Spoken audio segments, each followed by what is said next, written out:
Hello friends, welcome to the किट वार्थन। So आज हम लोग डिस्कस करेंगे मेंटल हेल्थ नर्सिंग। इसलिए हम लोग का लेक्चर नंबर 5 है और इसमें हम लोग डिटेल में डिस्कस करेंगे factors affecting the level of nursing practices, कि जो फैक्टर्स हैं वो नर्सिंग प्रैक्टिसेस को कैसे अफेक्ट करते हैं। आज हम लोग उसको जो है डिटेल में स्टडी करेंगे। तो आइए देखते हैं। सबसे पहला क्या है आपका factors affecting level of nursing practices.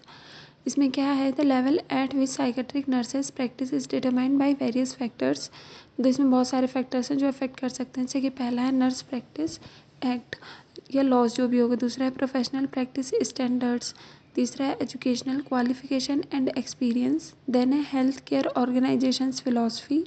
Then है self motivation and personal initiatives. तो ये 5 चीज़ें हैं जो नर्सिंग प्रोफेशन जो है उसको अफेक्ट कर सकती हैं। तो इनको जो है हम लोग 1 बाय 1 करके डिटेल में स्टडी करेंगे। पहला nurse practice act, professional practice standards, educational qualification and experience हो गया। देन है health care organisation philosophy. Then है self motivation and personal initiatives. So देखते हैं हम लोग पहला क्या है, nurse practice act. So nurse practice act क्या होता है? नर्स प्रैक्टिस एक्ट जो है वो रेगुलेट करता है entry into the profession and define the legal limits. मतलब क्या करता है, किसी भी नर्स जो है उसकी जो प्रोफेशन है उसमें एंट्री को रेगुलेट करता है। जैसे कि उसने जो है सारी रिक्वायरमेंट्स पूरी की हैं कि नहीं, जो एग्ज़ाम वगैरह होता है वो करेक्ट एग्ज़ाम दे के आई है कि नहीं, जो भी उसकी क्लिनिकल रिक्वायरमेंट है वो कंप्लीट है कि नहीं है। एंड डिफाइन लीगल लिमिट जो है वो होती है, उसकी एक सेट होती है। Then that adhere to all nurses, जो कि सारी नर्सेज जो उनको क्या करनी पड़ती है, फॉलो करनी पड़ती है। Nurses must be familiar with the nurse practice act of their state and limit their practice accordingly. हर नर्स जो है उसको अपने स्टेट की जो प्रैक्टिस नर्स प्रैक्टिस एक्ट है उसके बारे में पता होना चाहिए। एंड लिमिट देयर अकॉर्डिंग मतलब उसके अकॉर्डिंग क्या करनी चाहिए, प्रैक्टिस करनी चाहिए। देन है प्रोफेशनल प्रैक्टिस स्टैंडर्ड्स। ये क्या है? Professional practice standards define nursing practice and performance developed by the ANA in 1973 and recently revised in 2000। ये किसने दिया था? ANA ने दिया था, अमेरिकन नर्स एसोसिएशन 1973 में दिया था और इसको जो है 2000 में क्या किया गया, रिवाइज किया गया है। ये क्या करता है, एक जो प्रैक्टिस स्टैंडर्ड सेट करता है कि आपको जो है ये स्टैंडर्ड फॉलो करने किसी भी प्रैक्टिस में। मतलब जब भी आप पेशेंट केयर प्रोवाइड कर रहे हैं तो आपको जो है जो क्वालिटी केयर है वो प्रोवाइड करनी है। जैसे कि हैंड वॉशिंग के स्टेप्स हो गए, तो हर चीज़ का क्या होता है, एक जो है स्टैंडर्ड होता है। तो आपको जब भी आप केयर प्रोवाइड कर रहे हैं पेशेंट की, तो आपको वो स्टैंडर्ड फॉलो करना पड़ता है। इसमें हम लोगों ने क्या पढ़ा, नर्स प्रैक्टिस एक्ट हो गया। दूसरा है professional practice standard.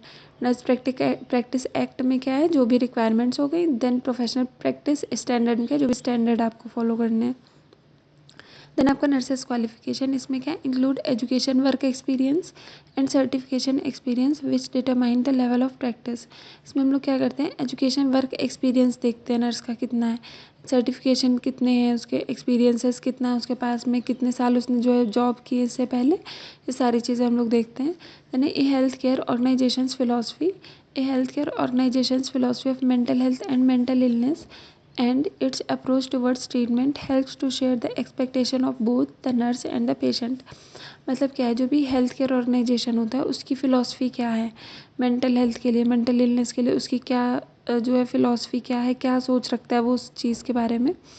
Then and its approach towards treatment, वो किस तरीके से ट्रीटमेंट जो प्रोवाइड करता है।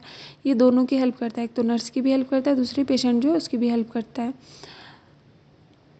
देन इसके बाद में हम लोग क्या पढ़ेंगे, इसके बाद में है the personal competence and initiative of the individual nurse. मतलब क्या है, इंडिविजुअल नर्स जो है उसका पर्सनल कॉन्फिडेंस, उसके अंदर कितनी क्षमता है और वो कितना जो है इनिशिएटिव ले रही है अपने काम को। ये इस पे भी डिपेंड करता है कि वो quality of patient care provide की जा रही है कि नहीं।